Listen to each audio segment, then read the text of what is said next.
guillotine class. And then for the next 2 weeks we will still be continuing on with Henry Aiken's no-gi half-guard passing for another 2 weeks, and then we'll be back into a new area in the second week of September, back to the gi. Dave's in butterfly guard. This is for all you dirty wrist lockers out there. So there's an option. I'm not a big fan of wrist locks. Anyone that's not doesn't really know anything about a wrist lock, from here I just need to make a support on David's arm, and if I can get a bend in his wrist and I'm just pushing his fingers towards his arm, your basic wrist lock. The version we're going for is it'll be pushing on the top of his hand. You can also wrist lock this way, but that would take more pressure. So we're thinking about this. So how are we going to get this unusual movement? If David snags me in a guillotine and I'm here, okay, I'm thinking about looking at him, because if I look at the mat, just Dave stirs because it's an air choke. So from here, if Dave has his butterfly hooks in, I'm just going to walk my knees towards him for stability. My left hand is going to come up, and I'm just going to grab his tricep, and now my right hand is going to come in, and I'm searching for the choking hand. Sometimes I might even grab the knuckles and I'll just push to get a reaction.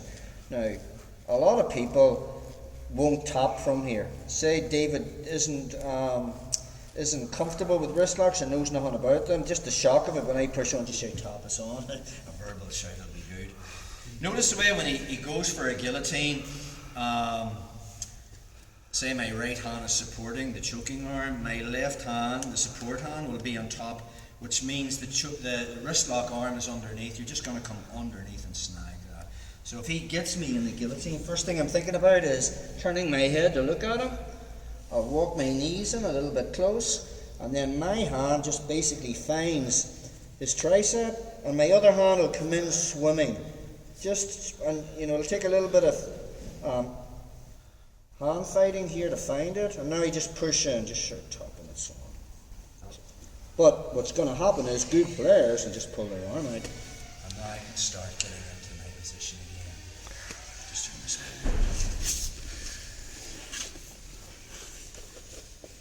So you'll maybe snag somebody in this once, but it's a good way of making them, forcing them into letting go of the guillotine, just with the threat of the wrist lock. So from there, as Dave snatches me down, first thing I'm thinking about is a little bit of stability. I will walk my knees in a little bit closer. I'll turn to look at him. My free hand is going to find his tricep, and I just support it. And now my hand's coming underneath. I try to find the palm of his hand. I'll push in. If I get it, he's just going to shout tap. Or he will let go. Again, from there, I'm not going to hang around. I'll strip this, possibly get my lock behind his outside leg, and then I'll cut the angle, put him down into your basic side smash position. I can fill the space with my knee, win that underhook, start to stick my head in his throat. Second knee comes in, putting him in the cradle, and from there I can windshield wiper and I'll pass the guard. If you're familiar with that pass, you can work it from there.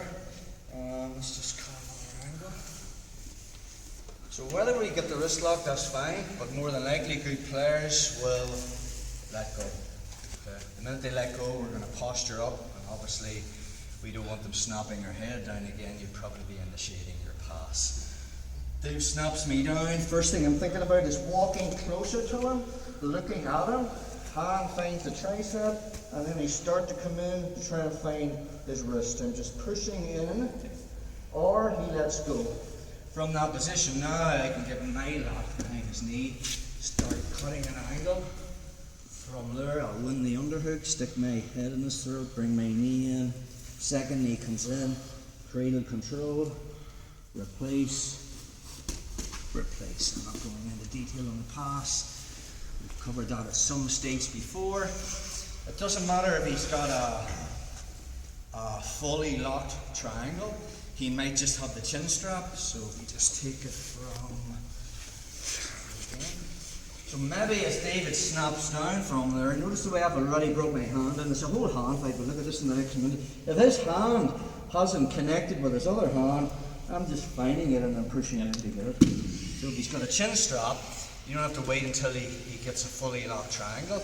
We also talked about a variation of when he went from, remember that variation? Where I did head and arm, and he came through this side and he went wrist to wrist to get it here. Remember this one?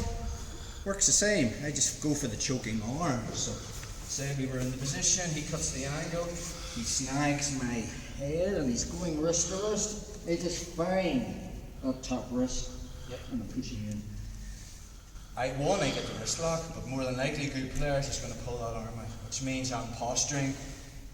Let's play around with that.